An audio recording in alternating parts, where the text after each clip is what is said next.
여러분, 지금 부동산 시장을 알려면 부동산 시장이 가지고 있는 변수들, 부동산 시장을 해석할 수 있는 요소들을 가지고 부동산 시장을 알 수가 없어요. 부동산 시장이 상승을 할 때는 부동산이 가지고 있는 요소들이 있잖아요. 뭐 수요와 공급, 특히 공급 물량, 뭐 그 정도만 가지고도 충분히 부동산 시장의 어떤 움직임을 예측하고 대응할 수가 있는데, 지금같이 어떤 세계 금융 시장이 흔들리고 경제 환경이 급변할 때는 부동산 시장의 요소만 가지고는 알 수가 없어요.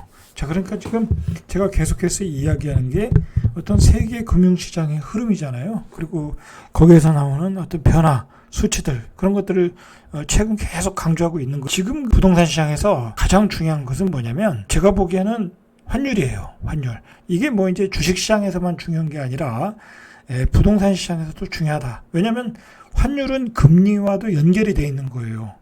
자, 금리가 올라가면 지금 뭐 부동산 시장은 폭락할 수밖에 없는 상황이에요. 뭐 전세가 가격 폭락, 매매 가격 폭락, 두 개가 동시에 폭락을 하고 있잖아요. 주식시장도 가장 중요한 게 제가 보기에는 환율이에요. 그 전까지는 금리가 중요했거든요. 금리가 올라가는 건 인플레이션 때문에 올라갔잖아요. 그러니까 금리와 인플레이션이 가장 중요한 상수였어요. 그런데 지금 이제 금리를 많이 올렸잖아요. 지금 3.25% 올려, 앞으로 뭐 5%까지 올린다는 어떤 그 로드맵이 나와 있어요. 그 계획이 나와 있고, 그런 것들이 어느 정도 시장에 반영이 돼 있어요. 그리고 인플레이션도 CPI 지수로는 이미 피크를 쳤을 것이다 라고 전문가들이 이야기하고 있어요. 뭐 그런 소비자 물가 지수는 조금씩 올라가지만 이제 그것도 어느 정도 상단에 오지 않았냐라는 게 되게 전문가들의 의견이에요. 왜냐면 지금 뭐 원자재 값은 분명히 폭락을 하고 있으니까. 그리고 경기 침체가 오면 다른 원자재 가격들이 올라갈 수가 없잖아요. 그 소비를 안 하니까. 자, 그러니까 이제 인플레이션의 문제를 지나서 환율의 문제로 가는 거야. 자, 이 환율의 문제가 왜 왔냐면 미국이 금리 인상을 하니까 미국이 달러를 다 빨아들이잖아요. 자, 그래서 미국의 10년채 국채가 4%를 넘었다. 자, 4% 넘으면 그 신흥국에 있는 돈들, 뭐 채권에 있던 돈들, 주식에 있는 돈은 다 미국으로 빨려 들어갈 수밖에 없어. 뭐 4% 이상 수익을 낼 수가 없잖아요. 주식에서. 지금 주식시장에서. 그 미국으로 다 빨려 들어가는 달러 때문에 지금 세계 환율 시장이 급락을 하고 있어요. 자, 그게 문제가 되고 있어요. 자, 그래서 요즘 신문에 나오는 게 뭐예요? 킹달러라는 얘기가 나오고, 영국에서 파운드화가 폭락이 되고, 그리고 유로화는 페러티 현상이 나오고, 1유로에 1달러가 되고, 그런 페러티 현상이 나오고, 엔화는 폭락을 해서 엔화를 또 부양을 하겠다고 자금을 투입하고, 일본 정부가 몇십 년 만에 우리 원화는 말할 것도 없이 폭락을 하고 있고, 자, 이런 시중에 나오면서 세계의 경제가 흔들리고 있다라는 거야. 그리고 그거에 따라 금리를 또 올려야 되는 현상이 나오고, 금리를 올리니까 경기 침체가 오고 있다라는 거야. 자, 이런 모든 현상들이 우리 부동산 시장을 지금 뭐랄까요, 폭락으로 몰아넣고 있고, 그 폭락을 넘어서 버블이 아니냐라는 어떤 단계까지 접근을 하고 있는 거예요, 지금. 자, 그래서 지금 가장 중요한 것은 환율이다 라고 보시고, 이 환율의 움직임을 우리가 잘 보셔야 돼. 자, 우리가 환율을 잘 알기 위해서는 달러 인덱스라는 게 뭔 줄 알아야 돼요. 자, 이 달러 인덱스가 일단 21년 만에 120을 넘을 수 있다고 그래요. 자, 지금 달러 인덱스가 27일 기준으로 얼마냐면 114야. 자, 근데 이 달러 인덱스가 120을 넘을 수 있다라는 거야. 자, 120이 왜 문제가 되냐면, 이 120이 되면 금융위기가 온다라는 거예요. 일종의 이제 심리적 마지노 노선이 되는 거죠. 자, 2002년 5월 16일, 이때 이제 버블이 무너질 때잖아요. 미국에서. 그때 달러 인덱스가 114였어. 그러니까 이미 2002년 버블이 무너질 때에 달러 인덱스가 온 거예요. 20년 4개월 만에 가장 높은 수준에 온 거라는 거예요. 자, 이런 것 때문에 파운드화의 페리티는 시간 문제라는. 파운드화가 달러보다 더 이게 높거든요. 자, 근데 1파운드에 1달러가 된다라는 건, 이렇게 된다면은 영국발 금융위기가 나온다라는 거예요. 자, 왜 나오는지에 대해서 말씀드려 줄게요. 자, 그래서 우리가 이 달러 인덱스는 앞으로 관심을 갖고 봐야 될 수치다라고 보시면 돼요. 자, 우리가 달러 인덱스를 좀 공부를 해야 돼요. 자, 이게 1973년 3월에 100을 기준으로 세계 주요 6개국 통화를 가지고 만들었다고 그래요. 자, 미국 달러의 평균 가치를 비율로 산정해 지수화한 지표다. 6개 통화를 가지고 기준이 되는 통화의 비중은 국가별 경제 규모와 교역량을 기준으로 결정했는데 그 국가가 경제 규모가 크거나 교역량이 크면은 더 비중이 크다라는 거예요. 그러니까 당연히 유럽 유로화가 57.6%를 차지한다는 거야. 자, 일본 엔화가 13.6, 자, 영국의 파운드가 11.9, 캐나다의 달러가 9.1%, 스웨덴의 크로나가가 4.2%, 스위스의 프랑이 3.6%. 자, 그러니까 최근에 그 유럽의 유로화, 일본의 엔화, 영국의 파운드화가 폭락한다라는 게 굉장히 충격으로 올 수밖에 없는 거예요. 자, 이게 이제 일종의 유럽의 유로화, 엔화, 파운드화는 거의 기축통화와 마찬가지예요. 기축통화의 대접을 받는 화폐란 말이에요. 킹달러 때문에 떨어지고 있다. 자, 그러니까 그것이 이제 세계 금융위기가 된다는 거예요. 자, 이 유럽이나 일본이나 영국이 차지하는 세계 교역량, 경제 규모에서 그 규모가 크기 때문에 이런 나라의 화폐 가치가 떨어진다는 것은 이런 나라의 경제 위기가 온다는 거잖아요. 그러면 나머지 신흥국들은 말할 필요가 없다라는 거죠. 자, 이래서 달러 인덱스가 굉장히 중요한 수치이고 이 달러 인덱스가 급등한다는 것은 세계 경제 금융 위기가 온다는 거예요. 자, 이걸 우리가 관심 있게 지켜봐야 할 수치예요. 제가 이제 이런 얘기를 하는 것은 이 부동산 하시는 분들은 이런 거 전혀 잘 관심도 없어요. 그러나 지금은 세계 경제 금융 위기가 오면 우리 부동산은 버블이 붕괴되고 반토막이 나는 거예요. 자, 그런 점에서 관심을 갖고 우리가 지켜봐야 되는. 지금 미 연방 준비 제도의 고강도 긴축 그리고 전 세계적인 금융 불안 이런 것이 지금 이어지고 있잖아요. 그래서 전문가들이 2001년 고점인 120선을 넘어설 가능성이 크다라는 거예요. 자, 이 120이 넘으면 금융위기, 그 다음에 버블 붕괴, 뭐 이미 주식은 버블 붕괴했고, 되고 있고, 미국의 주식을 보면, 뭐 우리도 마찬가지고, 그 다음에 코인도, 뭐 버블이 붕괴되고 있고, 그리고 부동산도 이미 버블 붕괴 단계로 들어갔고, 근데 문제는 이 120이 넘으면 그 충격이 크게 다가온다는 거예요. 이 120이 넘는지 계속 지켜봐야 된다는 얘기예요. 자, 유로화와 파운드화를 합하면 그 달러 인덱스에서 전체의 70%라는 거예요. 근데 지금 이미 파운드화가 폭락을 했고 유로화도 빠지고 있잖아요. 자, 그래서 그 심각하게 보고 있는 거예요. 자, 이들 통화가 약세를 보이면 달러 강세에 영향을 끼친다라는 거예요. 자, 그리고 달러 지수에서 유로화가 차지하는 비중이 58%예요. 그러니까 유로화의 변동폭이 굉장히 중요한 거예요, 지금. 굉장히 중요한 거다. 자, 근데 지금 유로화가 왜 지금 떨어지냐? 우크라이나와 러시아의 전쟁으로 지금 원유 가격이 폭등하잖아요. 지금 오늘도 프랑스인가요? 독일에서 원 천연가스 값이 급등해가지고 도저히 못 살겠다고 막 데모를 하고 그러잖아요. 이제 그렇게 되면 이제 그 나라의 경제가 흔들리는 거잖아요. 그러면서 유로화가 지금 폭락을 하고 있는 거예요, 지금. 그래서 세계 경제가 지금 심각한 단계로 들어가고 있다라고 보셔야 돼요. 지금 거기다가 지금 러시아가 우크라이나의 땅을 점령해가지고 동부 지역 점령해가지고 그걸 또 합병하고 불법 선거를 해서 합병선언을 해버렸잖아요. 이게 또 해결될 기미도 또 안 보이잖아요.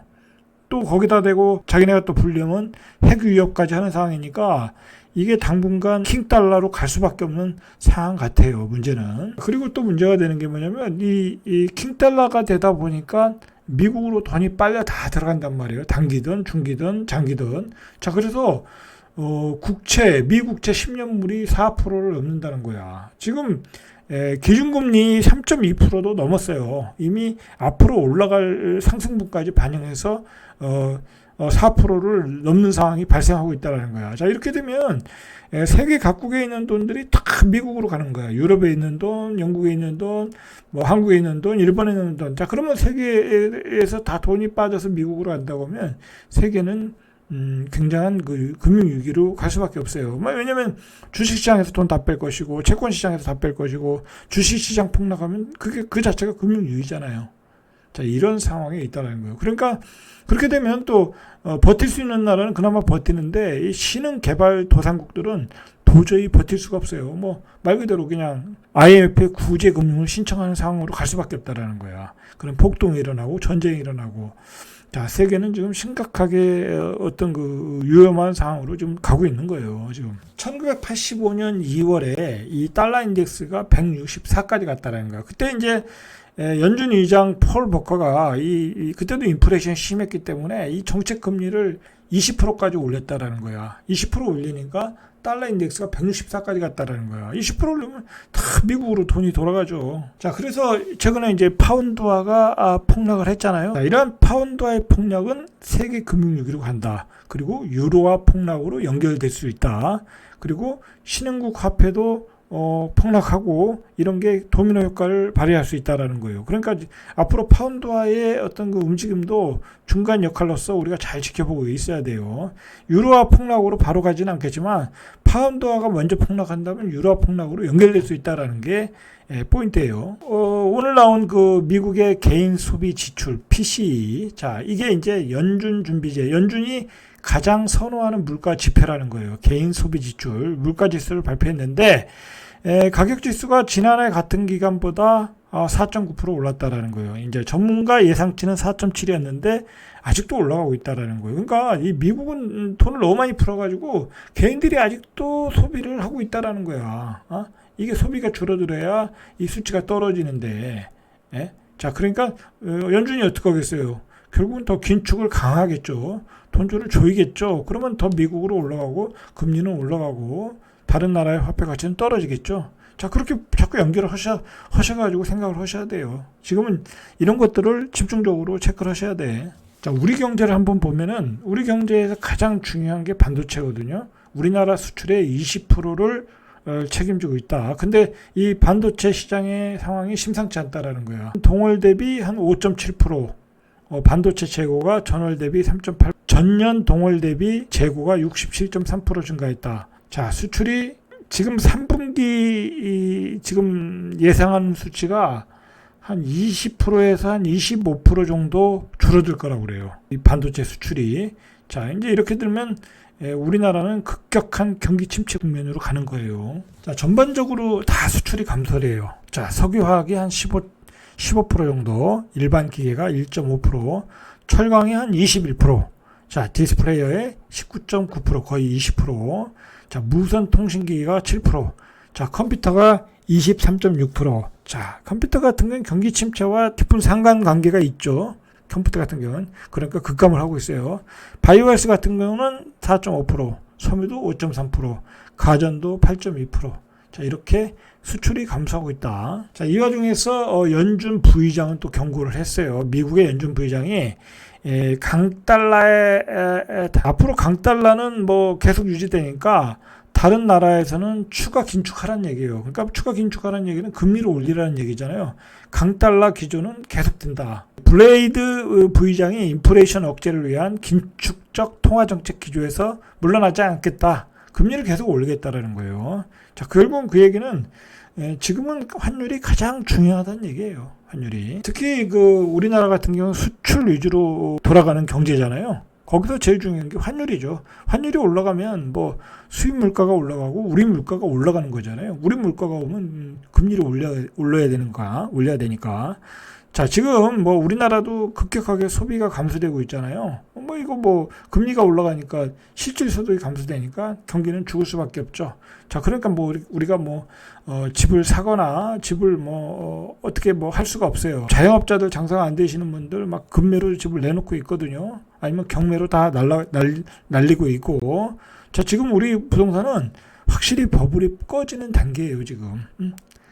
금리 폭등으로 인해서 매수세는 완전 실종돼 있고, 매수세가 실종되니까 급히 팔아야 될 사람들은 초급매로 내놓고 있고, 자, 그러다 보면 버블이 꺼지는 거죠. 그리고 과거의 가격으로는 절대 매수를 안 하고, 그러니까 이제 그 매도자들은 너무 싸게 파는 게 아니냐 이제 그렇게 생각을 하는데, 제가 지금까지 다 얘기했잖아요. 지금 우리 경제 상황, 세계 경제 상황을 다 얘기했잖아요. 얘기했는데 지금까지 집을 산 것들이 다 대출로, 그다음에 그 양적 완화를 통한 그 유동성을 가지고 산 거야. 근데 그 유동성을 회수하고 금리를 올리고 있잖아요. 그런데 어떻게 집값이 올라가냐고. 거기다가 또 실질 소득은 줄어들고 있어. 당연히 그러니까 버블이 빠지는 거죠. 그리고 거기다가 연준 의장이 금리 인상은 계속될 거래잖아요. 자, 근데 문제는 여기서 끝나는 게 아니야. 부동산이 빠지면 여기서 끝나는 게 아니라 이렇게 부동산이 폭락하다 보면 그동안 이 유지됐던 시스템이 붕괴되는 거잖아요. 그러면 이제 버블 붕괴 휴지증이 나오는 거야. 그게 금융위기고 경제 위기가 되는 거예요. 그래서 지금 그 단계까지 가는 게 아니냐고 전문가들이 굉장히 걱정을 하고 있는 거야. 자, 그래서 지금 거래량이 좀 급감을 하고 있잖아요. 결과로 올 들어 8월까지 전국 주택 매매 거래량이 모두 38만 5,391건, 지난해 73만 7,317건에 비해서 47.7%, 거의 50%가 줄어드는 거예요. 자, 특히 수도권 거래가 크게 줄어서 57.3%가 줄었대. 서울은 53.8%가 줄었고, 자, 반토막이 났다는 거, 지난해에 비해서. 자, 연말까지 가면 이게 한 70%까지 늘어날 수 있어요, 거래량이. 이제 거래가 올 스톱 된 거예요, 사실은. 이제 이런 상황에서, 금리 인상은 계속 될 거고, 인플레이션은 지속될 거고, 경기 침체는 뭐 거의 올 것이고, 경기 침체를 넘어서, 금융위기도 올 수 있다라고 가정을 하고 대비를 하셔야 돼. 예? 대비하셔야 돼. 지금, 뭐 삼성전자의 반도체가 20% 매출이 줄었다. 이거 심각한 상황이에요, 사실. 삼성전자만 그런 게 아니라 다른 기업들도 다 마찬가지잖아요. 자, 수출이 빠르게 급감하고 있다. 심각하게 받아들여야 될 때예요. 자, 이런 위기가 올 것이라고 생각하시고 많은 준비와 대비를 하시면 될 것 같아요. 이상 절대값TV의 명품 PD 한 PD였습니다.